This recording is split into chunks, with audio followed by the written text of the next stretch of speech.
In the spring of 2016, a legal battle between Apple and the Federal Bureau of Investigation captured the world's attention. Apple has built security features into its mobile products which protect data on its devices from everyone but the owner. That means that criminals, hackers, and yes, even governments are all locked out. For Apple's customers, this is a great thing, but governments are not so happy. You see, Apple has made a conscious decision to get out of the surveillance business. Apple has tried to make surveillance as difficult as possible for governments and any other actors.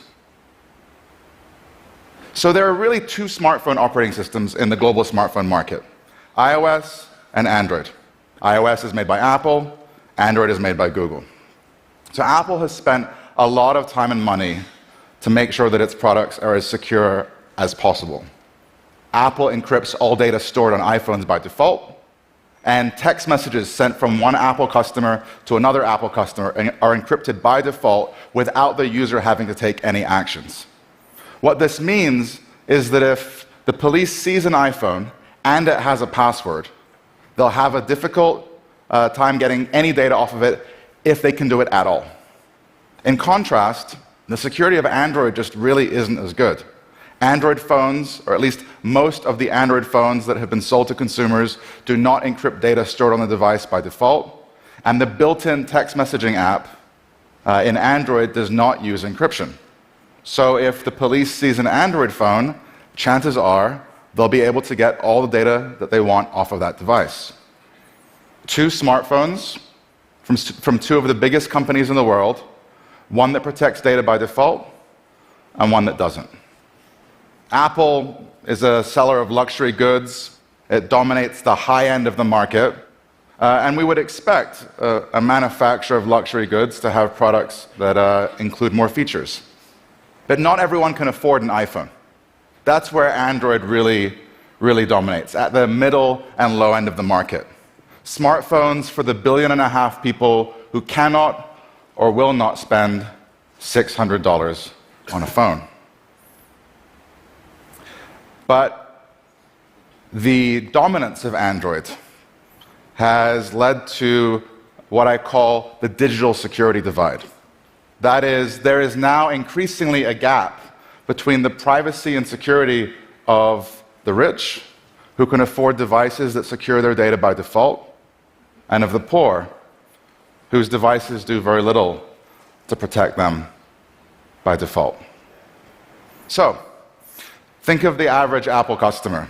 A banker, a lawyer, a doctor, a politician.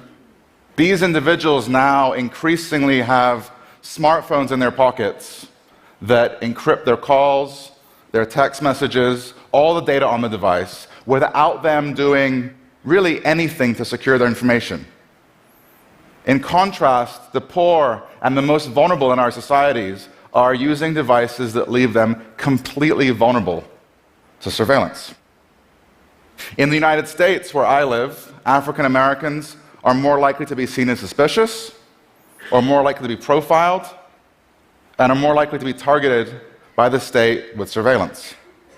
But African Americans are also disproportionately likely to use Android devices that do nothing at all to protect them from that surveillance.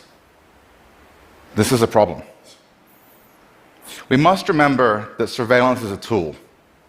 It's a tool used by those in power against those who have no power. And, while I think it's absolutely great that companies like Apple are making it easy for people to encrypt, if the only people who can protect themselves from the gaze of the government are the rich and powerful, that's a problem. And it's not just a privacy or cybersecurity problem, it's a civil rights problem. So the lack of default security in Android is not just a problem for the poor and vulnerable users who are depending on these devices. This is actually a problem for our democracy. I'll explain what I mean. Modern social movements rely on technology, from Black Lives Matter to the Arab Spring to Occupy Wall Street. The organizers of these movements and the members of these movements increasingly communicate and coordinate with smartphones. And so naturally, governments that feel threatened by these movements will also target the organizers and their smartphones. Now, it's quite possible that a future Martin Luther King or a Mandela or a Gandhi will have an iPhone and be protected from government surveillance. But chances are they'll probably have a cheap $20 Android phone in their pocket. And so if we do nothing to address the digital security divide, if we do nothing to ensure that everyone in our society gets the same benefits of encryption and is equally able to protect themselves from surveillance by the state, not only will the poor and vulnerable be exposed to surveillance, but future civil rights movements may be crushed before they ever reach their full potential. Thank you.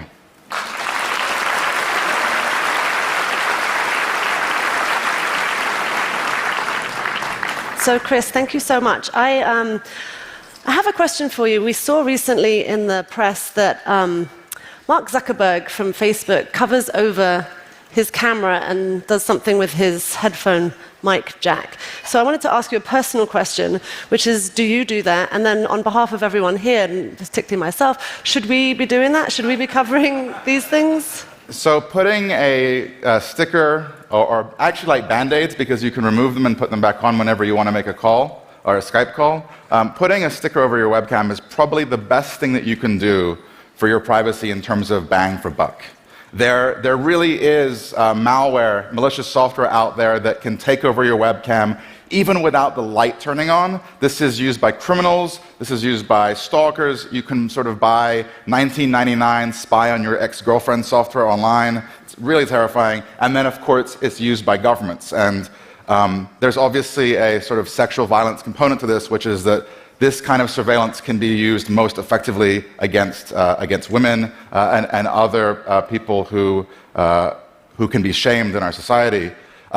Even if you think you have nothing to hide, at the very least, if you have children, teenagers in your lives, make sure that you put a sticker on their camera and protect them. Wow, thank you so much. Thank you. Thanks, Chris.